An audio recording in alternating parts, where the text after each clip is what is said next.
Apa yang dimaksud dengan istidraj? Istidraj bahasa tanya Aceh ke pulurung. Pulurungnya pursih nyata gambarkan lagi orang kemawi bi bunung kengkol. Menan gelawin kawi pok gede kami rung kop ipu pulung lengko coy ko. Di orang kemawi pi gepulur menyangkut je pegah bui kun wadanya. Ko ge akai po kawi. Gebi di hoya ku pupluang gebi benung.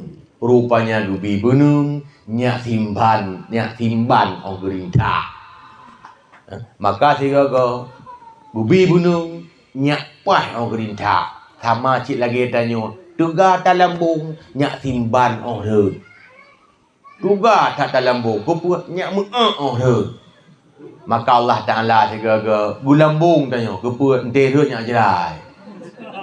Nyan istidraj ladum ti tamak siat hana desa pukun hana masalah lam tamak siat nyan sehat malah sirat acu manoknya kita menapah lau nyan puam kan istidraj ada mendih ti tak buat salah talawan Allah kecirit aju sehat aju ente tak pajuh lam hana masalah.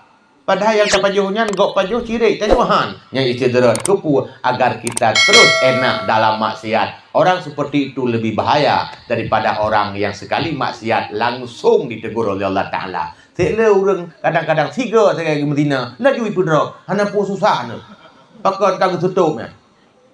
Sekira hana itu yang mutun-tun lam nyan buat tapi tiga ibu buat menan laju gering kom di masyarakat kah hana jadi ni singoh matin hantu jadi nyan hana istidraj. Tapi ada orang-orang di sana yang terus dibiarkan oleh Allah Ta'ala, artinya dipulurung dalam maksiat, hana sakit-sakit malah kaya rara suki ikut malah makin mewah dalam kehidupan.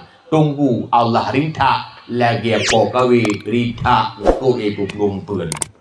Nyan gambaran istidraj dari Allah Ta'ala. Wallahu a'lam.